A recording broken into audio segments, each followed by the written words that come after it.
Thank you so much, Stephanie. It's so great to be here. I'm just going to pull up my slides, and I have learned so much from Stephanie as well. I really have had a ton of fun leading that group and from my colleagues in the Cambia leadership program. So as Stephanie said, I made kind of a shift from serious illness care program about 5 years ago. And um, I think what happened, I was doing this work, I loved it, it was really fun, and then it kind of started to get a little bit stale. I was like, I really was a little bit bored, and I was approached by Zara Cooper, who's a trauma surgeon, and she said to me, I have an opportunity to get some funding potentially for us to build a Center for Geriatric Surgery. And I really didn't know a lot about surgery, but I love Zara, and she's also a Cambia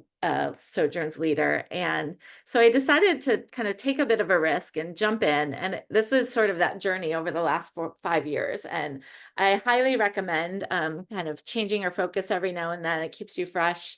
I love building things. That gave me an opportunity to kind of be on the ground and think differently and think about innovation. So that's kind of what I'll be describing here today. So today, our objectives are to think about frailty screening. You can't really talk about surgery without talking about frailty and thinking about the common tools. But then I want to talk about this more innovative approach of how do we build like a population management system for surgery patients, and how do we think about that? And then think about how to integrate those frailty assessments into care to guide our management. And so I'm going to go through this piece pretty quickly, but I leave this in here because I still see a fair number of surgeons and people in general that, don't understand the difference between aging and frailty, and they're not the same.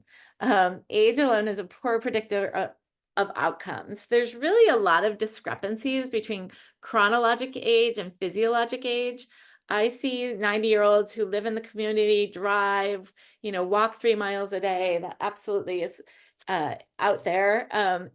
And frailty really can measure what our physiologic age is and help us prognosticate.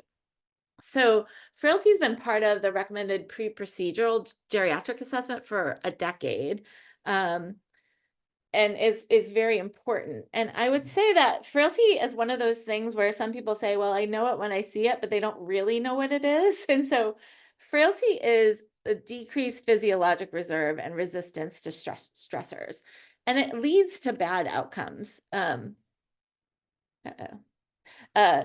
they're vulnerable, they don't move, they're disabled, they get hospitalized, and they even die. So this is important. And it matters to surgeons because everything they got measured on, like complications, length of stay, delirium, higher cost readmissions, all of those things are related to frailty. One of the things when I sort of moved into this area is I got a little overwhelmed by all the different frailty tools. There were so much research, and I was like, this seems like too much. And I went to Ariella Orkabi, who's a colleague of mine here and a really gifted frailty researcher, and said that. And she said, stop worrying about it. Just pick a tool that's validated and move forward. So that's what we did.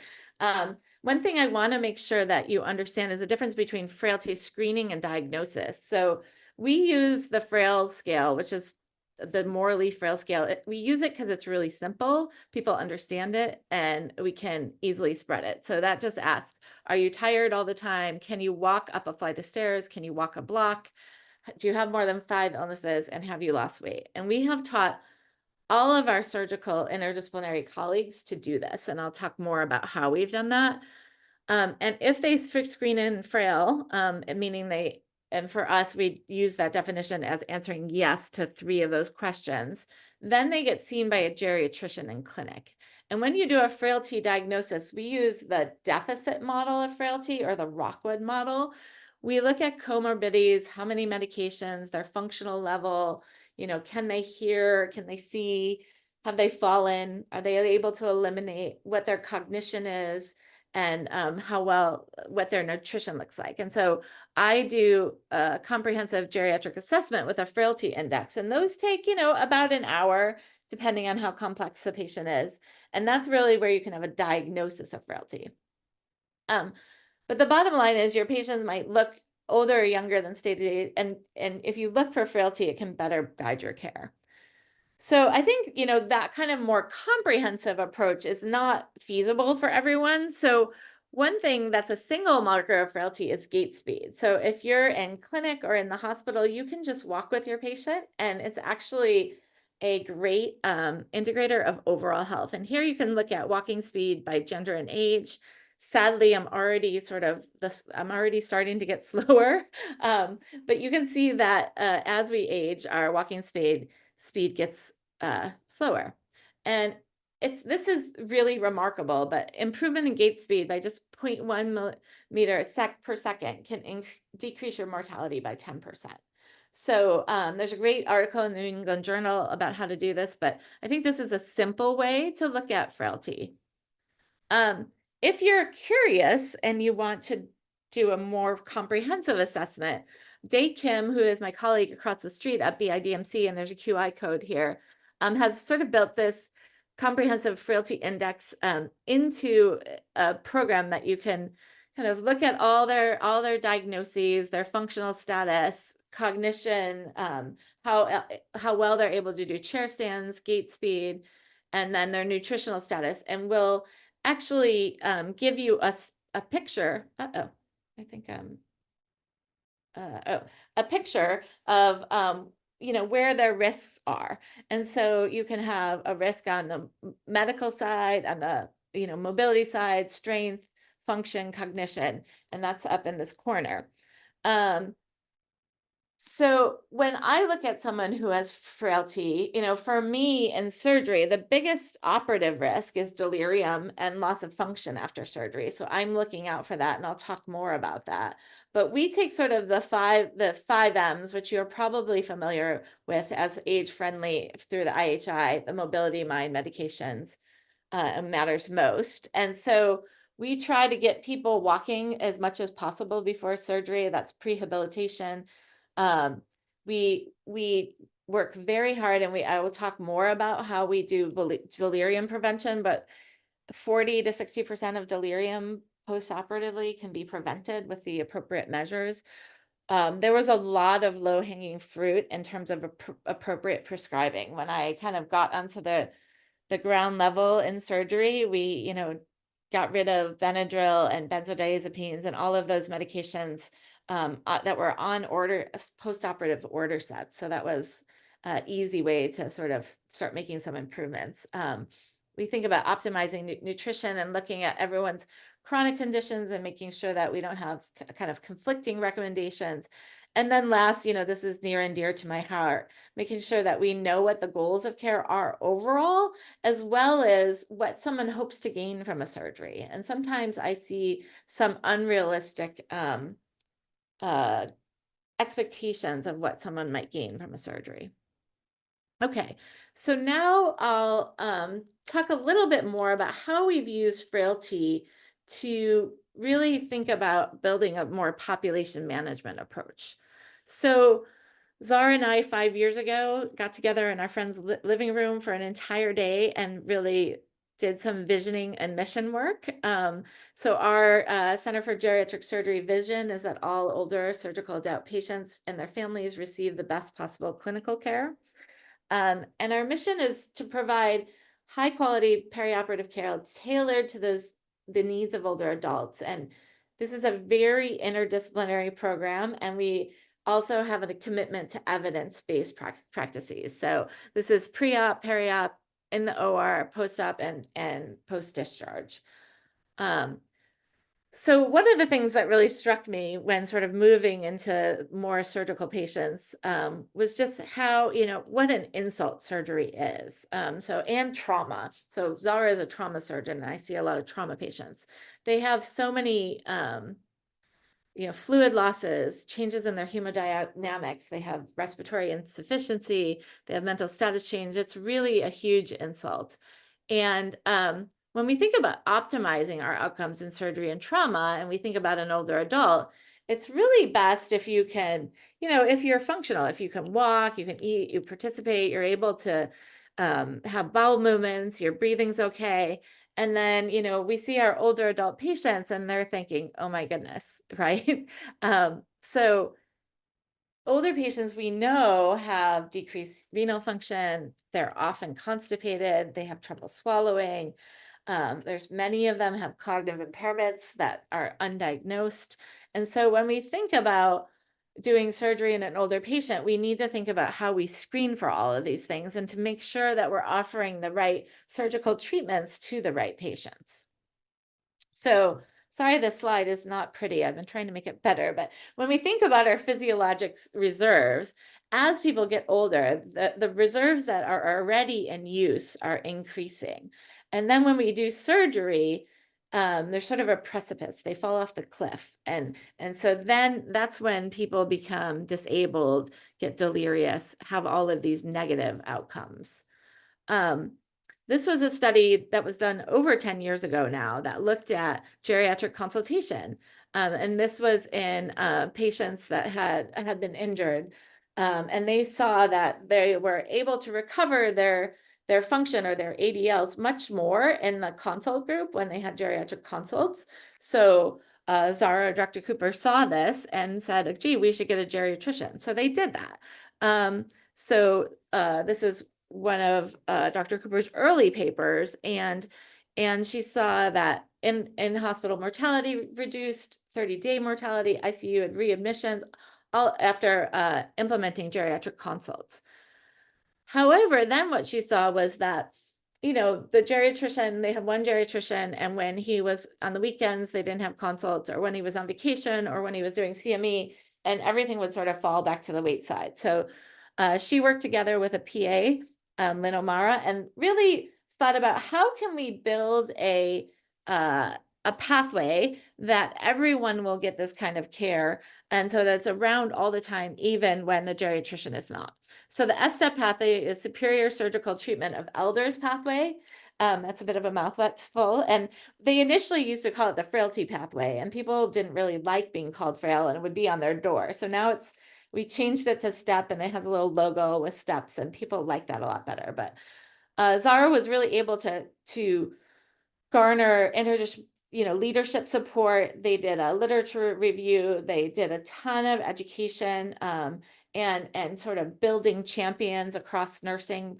And then they built this order set, and then they tracked their outcomes with processes and as well as outcomes. So what does this order set look like? Well, we screened everyone that's over 75 in surgical clinic, and I'll walk through this, but we use the FRAL. And then if they're non-elective, there's been a ton of work to ensure that the surgical residents know how to screen for frailty in the ED.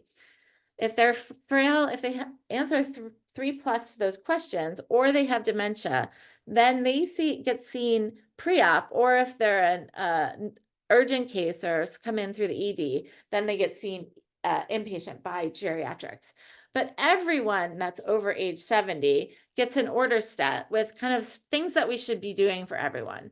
Orthostatic vital signs, a low dose, go slow pain regimen, a bowel regimen.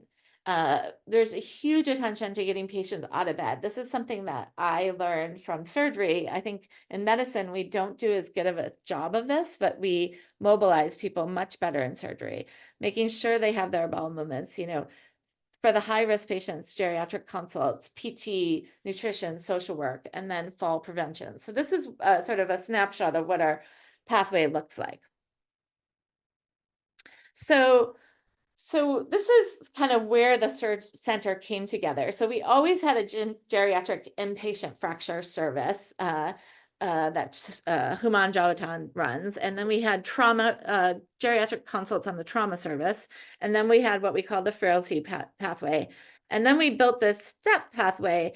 And one of the things that I think was quite brilliant was that they used it as a magnet exemplar. So it made us look really good. And there was some attention from leadership, and this is where I was brought in.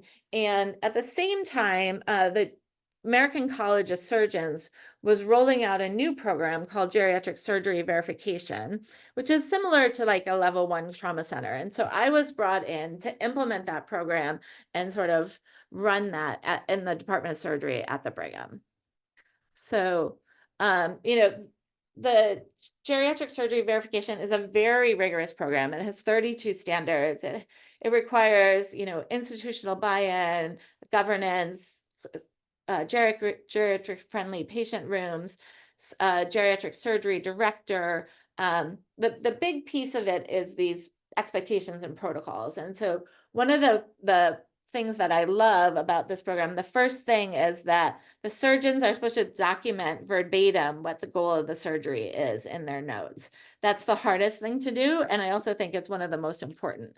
We also have data and surveillance systems, quality improvement, and then community outreach, and then some research components. So this is our center. We have surgeons, geriatricians. Angela Bader is our anesthesiologist. We have nursing, PAs, and program management. So we are what I call small but mighty and scrappy.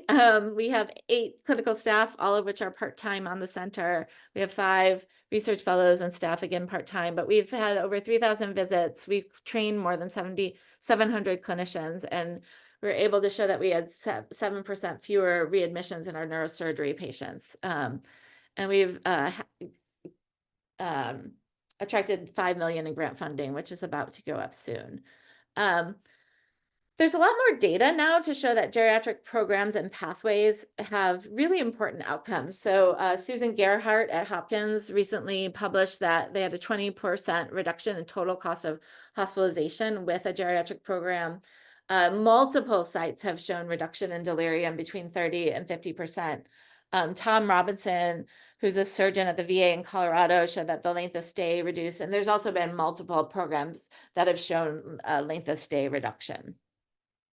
So I'm going to take you through a kind of hypothetical patient that goes through our pathway. So his name is Mr. Diamond. He got recently diagnosed with rectal cancer. He's scheduled for a visit with his surgeon next week to think about the options. And prior to going to see his surgeon, the first thing that happens is the frail screen gets sent to him in Patient Gateway. So here you can see the questions, and he hopefully answers it. Now, if he does it, we trained all of our medical assistants in all the surgical clinics to do it as well. So, so the first thing that happens is if he has a score that's 3+ or he has dementia, he gets booked with myself or one of my colleagues in a preoperative assessment clinic.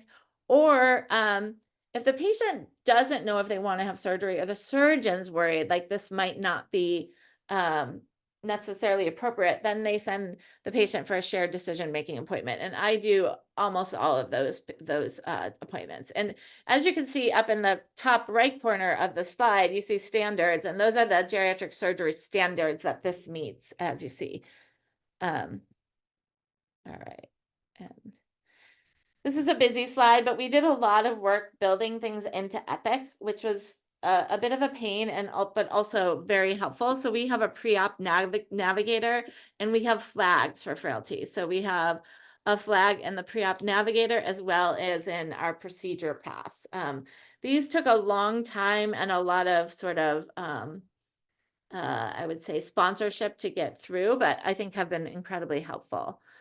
So then he has his surgery, he gets his hearing aids and the PACU, he gets the step order set placed, and then he's followed by the geriatric consult team who work collaboratively with an intern who's been educated about the order set, nursing, and case management.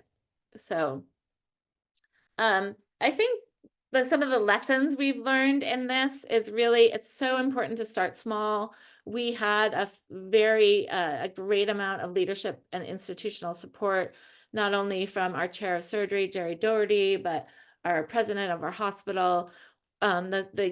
This program started on one unit, like 8C, and then went to all of 8 and then expanded across the entire hospital. And we've been very careful to track our adherence for ongoing process improvement and feedback to the staff. We've really tried hard to have standardized orders. We are now across trauma surgery, colorectal surgery, neurosurgery, orthopedic surgery, vascular surgery, ENT, and urology. We have not reached all of the surgical programs yet. We're sort of still ongoing. The other thing is really to make sure that there's a sufficient education and training. So there's a huge nursing education component to this, and I will talk more about it. But we've had a lot of, we have standard educational materials that go across disciplines. So surgeons, PAs, nurses, nurse practitioners, etc. It's in our surgical handbook. We've also built a lot of, we have a number of different committees, and I'll talk about those, and dashboards. So this is one of my favorite pictures. So this is my PA, Lynn O'Mara. She was a Tideswell emerging leader in aging, and she was the first PA to do that program. This is a patient who gave us permission to share this picture, but we saw him, and we were told he had dementia. And so we had our pocket talkers. We as geriatricians have pocket talkers. So Lynn used the pocket talker, and he still wasn't understanding. So then you can see there's an iPad interpreter there. And it turns out that he didn't speak. So we have a number of Brazilian patients in Boston, and he spoke European Portuguese. So we needed an interpreter that spoke European Portuguese. And then we were able to connect the pocket talker to the iPad. And, it turns out that this patient is sharp as a tack. He does not have dementia. And I don't know if you can tell that he might not look happy there, but he was so happy to be able to talk to us. So this patient, we actually were able to take this story, and Dr. Cooper was able to take it to the Diversity, Equity, Inclusion Committee and say, this really should be standard of care. We should have pocket talkers on every floor.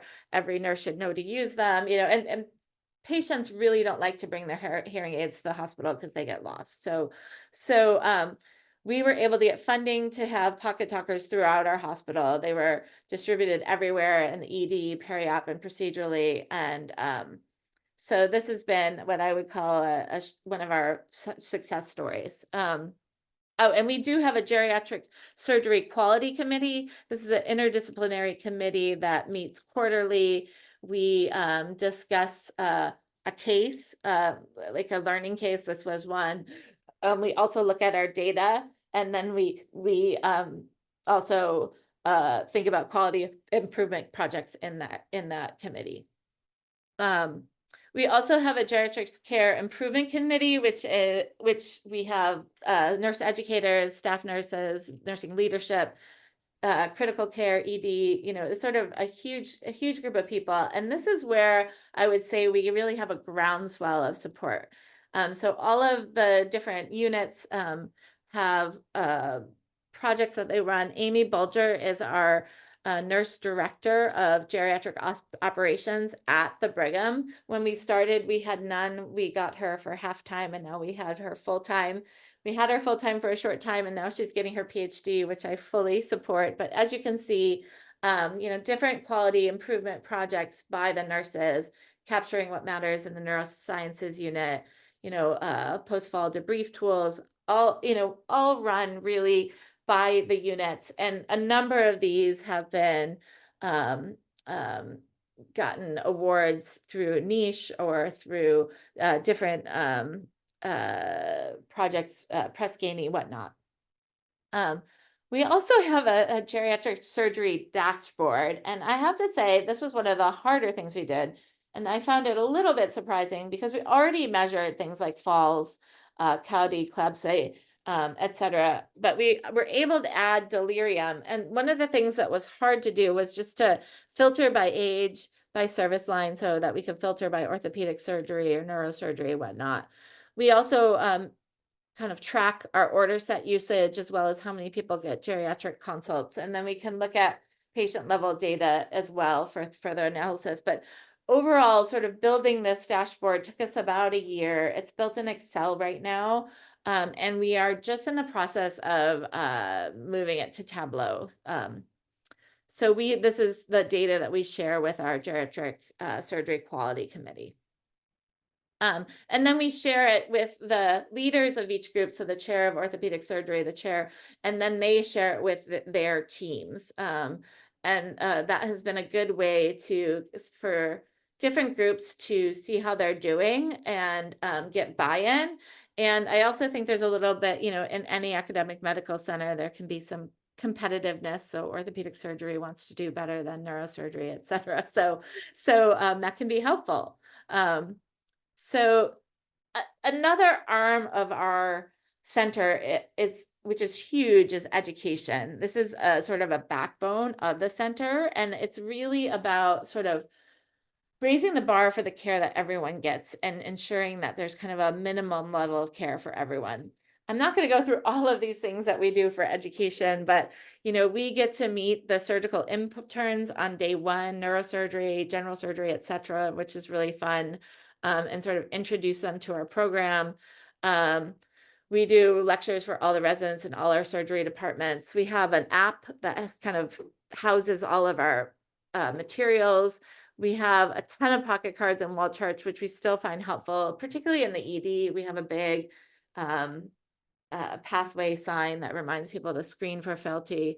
We had an interprofessional lecture series where we had the PCAs come. One of the things that we've done that has been innovative is really brought PCAs, the patient care assistants, into our work, as well as sent them to nursing conferences. I'll talk about the Geriatric Champion Program more in a minute. The other innovative thing we have is our nurses, when they're new, are part of a nurse residency program for a year. So I teach about delirium in that program, and we do a interactive delirium case, which I think is fantastic. This is our pocket card. It goes to all the residents, the PAs, the nurses, and it talks about how to treat agitated or hyperactive delirium, what to avoid, how to prevent delirium, the meds and the doses that we should be giving. And so you'll see these floating around. This is a really fun program that Lynn O'Mara, the PA that you saw in the picture before, built. So she was really excited to be a Tideswell Scholar, and her project was to take PAs in surgery and train them in geriatrics in the 5 M's for 6 months, and then for them to do a quality improvement project. You see all of us up there with them. Our CMO is there, our president is there, and our geriatricians. One of my favorite QI projects here was a PA and interventional radiologist it just drove her nuts to get all of these calls about people's drains. So she designed a waterproof sticker that went on their drain, and it had the instructions for the drain, but also the phone number to call to get in direct, and saw a lot less phone calls and people that were less frustrated. So really great work by this group. We ran a Geriatrics for Surgical Clinicians course last year. It was virtual. It was our first time. This year it will run through Harvard CME, and a great interdisciplinary group that came together there with interactive teaching that I co-direct with Andrea Schwartz, who is fantastic. And then we were the first academic medical center and the first hospital of our size to achieve geriatric surgery verification, which was exciting. And that was last fall. And then we've also done a little bit of research, not a ton yet, but there will be more coming out. So first we looked at what kind of interventions did we do in older emergency general surgery patients? And so Fran Hugh, who was a resident who was taking time to do research, led this study with me. And we found that there were really high geriatric and palliative care needs in emergency general surgery patients. And I would say particularly palliative care needs. I taught all of my team to do serious illness conversations. We had them with a majority of patients, and really have changed sort of the culture in which these conversations happen across surgery.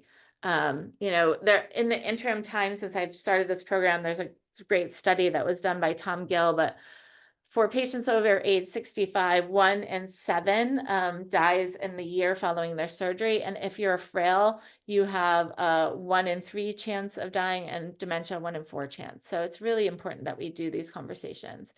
And then we also found that the geriatric recommendations can identify target interventions for surgical education. So we were able to see like where were we kind of going wrong, and what kinds of things we need to change. We also looked at, we did a implementation evaluation of this and talked with interdisciplinary clinicians across the hospital about what made it work, like what's the special sauce. And I think some of the things that we found were that the people involved really believed in the effectiveness of the intervention over standard care. So they really thought, yes, this is good for my patients, so that, yeah, it might be a little bit of a pain to add the order set, whatnot, but this is important and we need to do it. Really important to have all the training, the reference material, and champions throughout the hospital, like on every floor.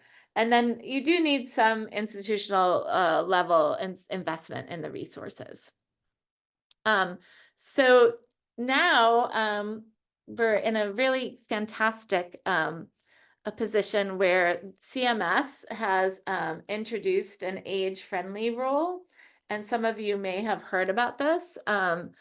And the age-friendly rule, I'm going to spend a little time because this is relevant to everyone. So this is looking at each hospital's sort of hospital level commitment to improving care for patients over 65, either in the hospital, the operating room, or the emergency department. So domain 1, eliciting patient healthcare goals. This is near and dear to my heart. So I'm delighted that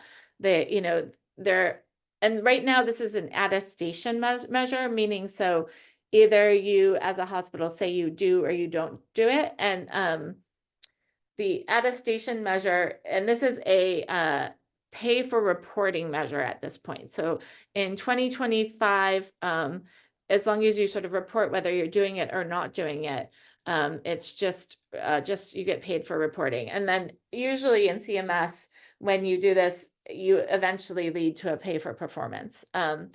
The second domain is in responsible medication management. So making sure that we are avoiding the potentially inappropriate medications and have systems in place for doing that. And I have neglected to talk about our pharmacy colleagues who have built in a whole sort of framework within Epic for identifying those PIMs and then a pathway if a clinician orders a potentially inappropriate medication that the pharmacist calls and recommends alternatives and kind of goes through a protocol.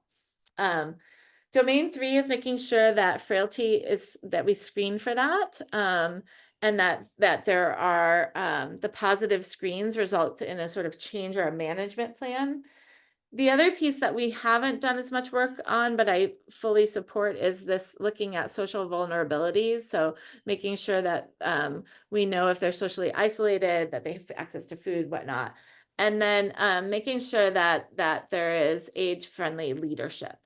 A couple of things that I want to point out is that you have to be able to collect your rate of falls, decubitus ulcers, and 30-day readmissions for patients over 65. So this will, I hope, encourage hospitals across the country to do this kind of work.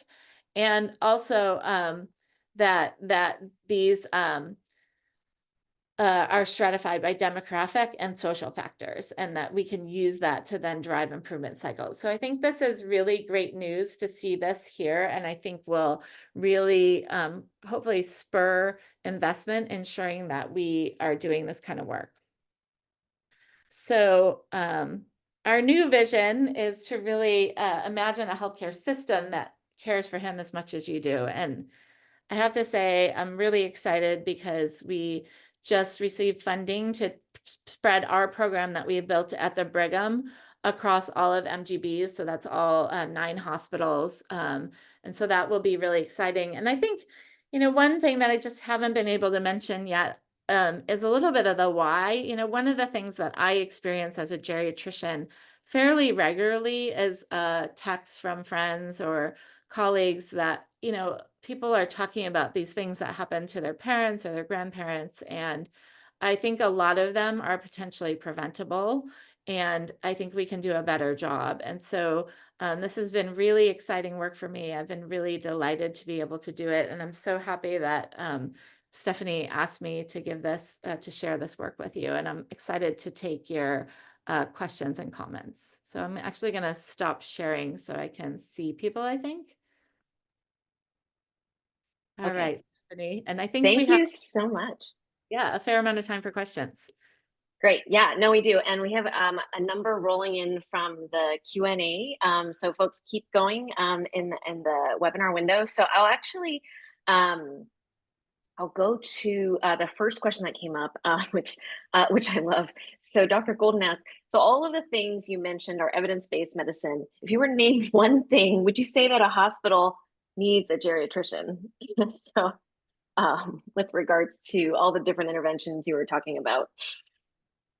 So I think one thing that's different about this program, and one of the challenges is there aren't enough geriatricians. We have, there's not enough geriatricians to see all the patients that could benefit from it. So I think if I were to name one thing, it would be to screen for cognitive impairment or be able to intervene about on delirium. So I think what the thing that I really like about this is to have a sort of broader approach to being, to working this into the system. Because it's one thing for a geriatrician to run around and see all the patients that are delirious, but it's different to build in the systems to ensure that the delirium doesn't happen in the first place. Like they didn't get the Benadryl or they didn't, a great example of this, I saw a patient in clinic who was a 70-year-old retired nurse, and she had had 5 prior surgeries. And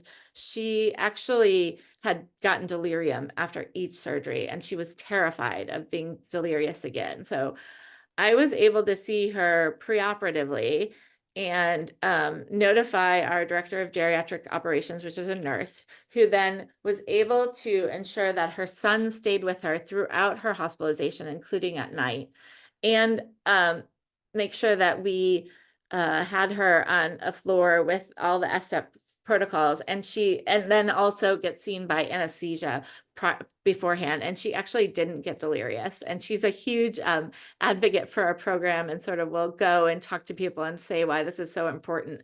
So I guess I don't know if that answers your question, but I think that's the kind of thing that I'm hoping we can do. Yeah, no, I appreciate that. And actually, it dovetails well into there was another question actually specifically about delirium. And if you could just comment a little more, you talk about measures to reduce delirium that potentially part of your program or beyond.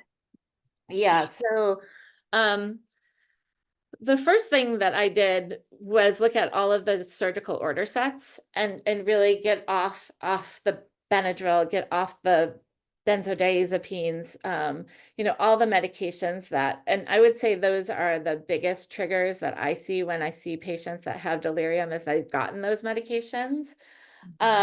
But the other piece is a huge, nursing intervention, which is to make sure they are allowed to sleep at night. One of the things that we do is we have an order that, they are supposed to go to sleep, be allowed to sleep from 10 till 6 a.m. Obviously, not all patients post-op can do that, if they need, but we do that as soon as possible. The other major intervention that we do is get rid of all the, Foley catheters, all the tethers, all the, telemetry, and make sure that patients move. So one of the things that is a huge difference is every patient is out of bed for meals. And if they're, depending on their level of mobility, they're supposed to be out of bed walking 3 to 5 times a day. One of the things is the physical plant. So making sure they have access to natural light, that the light is on in the room.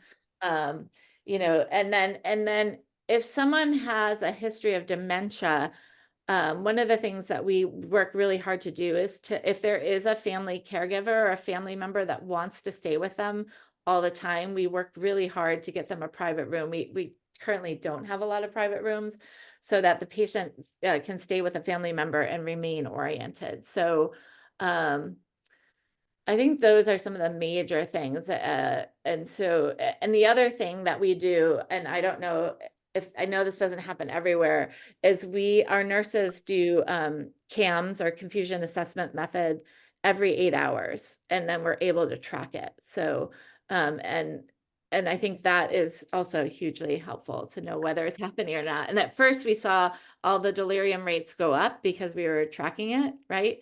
We just didn't know it was out there, but then we were able to see it go down. Okay. That makes sense. So a couple questions. I'm just gonna, so people can upvote questions. I'm just gonna go to a few on the Q&A right now. So Dr. Lafayette asked, we often have younger patients with complications of their illness, making them prone to sort of similar hospital-related issues like frail, mentally less resilient.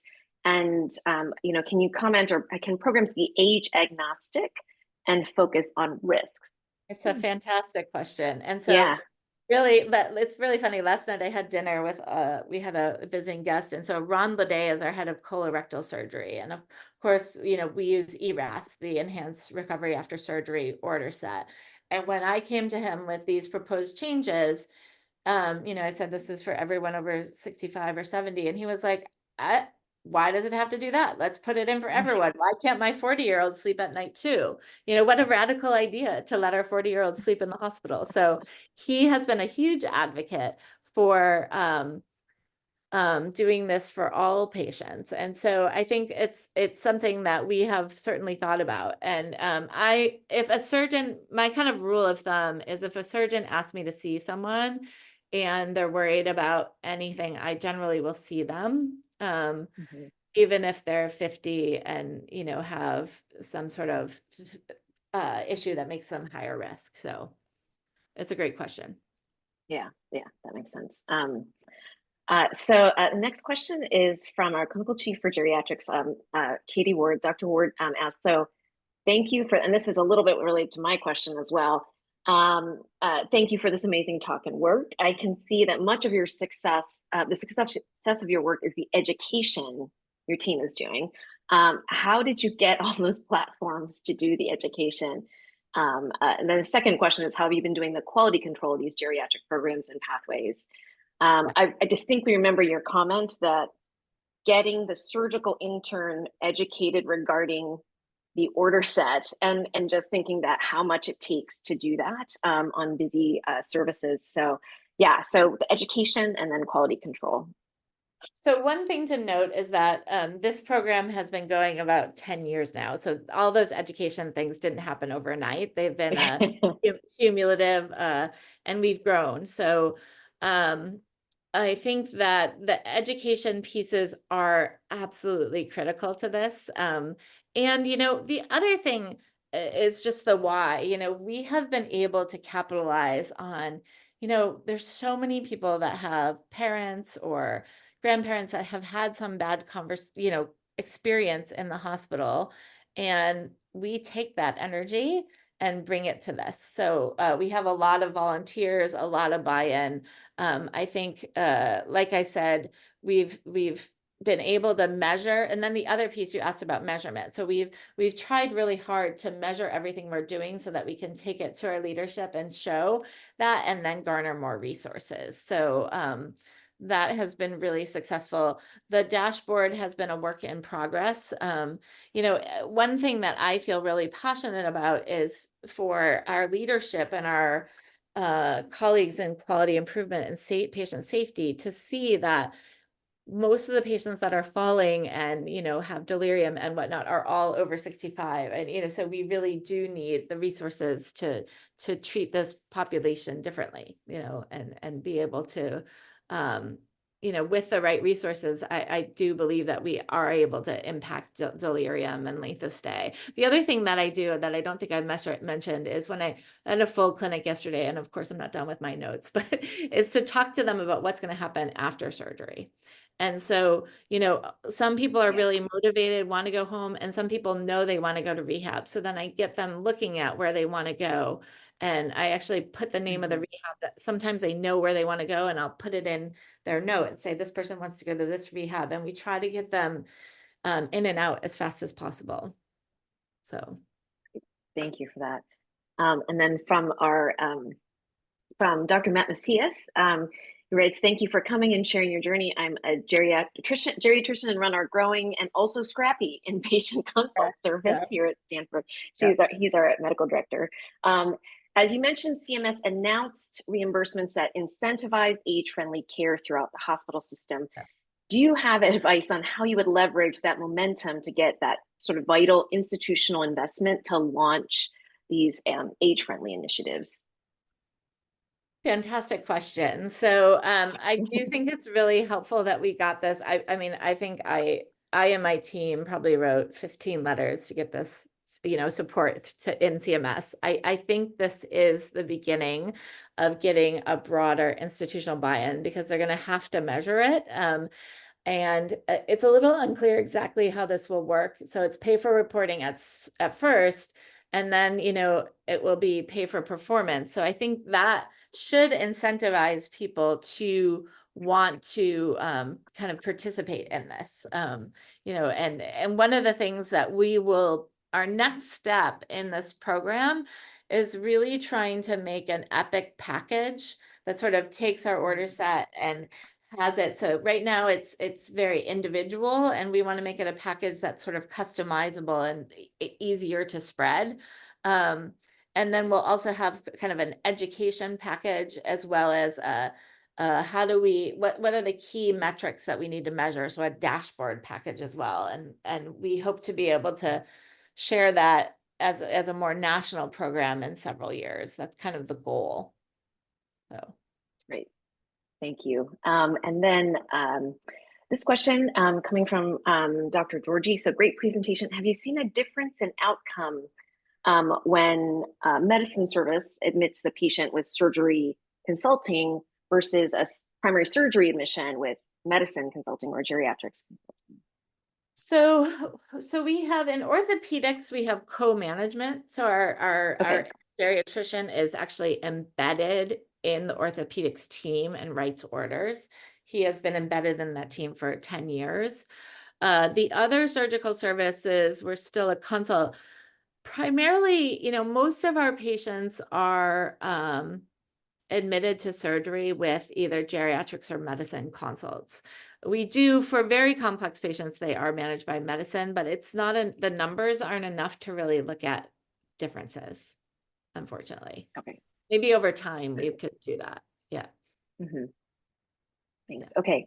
And then with another question from Wei, what are the key components of a geriatric friendly room? And Yes, what would it yeah. take for patients, to be mobilized sort of as early as possible across service lines, not just surgery, sort of getting, sort of expanding the benefits? Yes. So geriatric friendly, I think the main thing in a geriatric friendly room is access to natural light, because I think the Okay. delirium piece is really important. The other thing that matters is a big clock that they can see, a whiteboard where you can say what day it is, where they are, what their goals are for the day. Mhm. I think those are really important.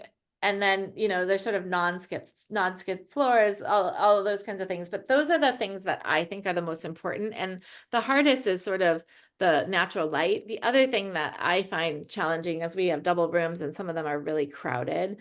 And that is not great for patients. And especially if you're not at the window, if you're on the inner, and then you have a curtain up, I think that's not good. The other thing that's problem is the emergency department as well. The emergency department can be very challenging, and there's a huge geriatric ED program as well.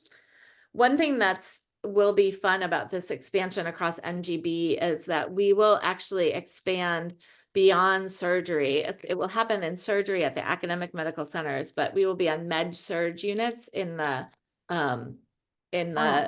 community hospital. So we have not initiated that work yet. I don't know exactly what that's going to look like, but that is one of the things we're going to be doing. So That's great. Yeah. Well, I was thinking, first of all, we have very similar challenges with capacity and semi-private rooms, but also that many patients on our non-surgical services on med-surg floors are in the geriatric age range or have frailty. And then another question from one of our geriatricians, Dr. Yusra Hussein. She asked, are the surgeons and anesthesiologists trained in this as well, or is this mostly work of geriatricians and nurses? This is a huge collaborative effort. So we really need our surgeons' buy-in for this to happen. And we have champions. And so like the colorectal surgeon I was talking about, he is a huge champion for us. A lot of the work, honestly, is done by nurses. I have to be, there's just a huge interdisciplinary component to this, but a lot of it is nursing. But our surgeons have to be bought in. They have to, support it. And we are, they come to our geriatric quality committee. And they, frankly, they are putting in their support for our team. The surgeons have to, we are now a division within, with our most recent funding, we become a division within the Department of Surgery. So the Center for Geriatric Surgery is now a division, which is cool. Makes sense. Thank you. Yeah. And then let's see from Dr. Becca Sands, who is our chief for palliative care. Hi, Becca. Yes. And she asked, what do you think is the most important intersection of geriatrics and palliative medicine in terms of frailty?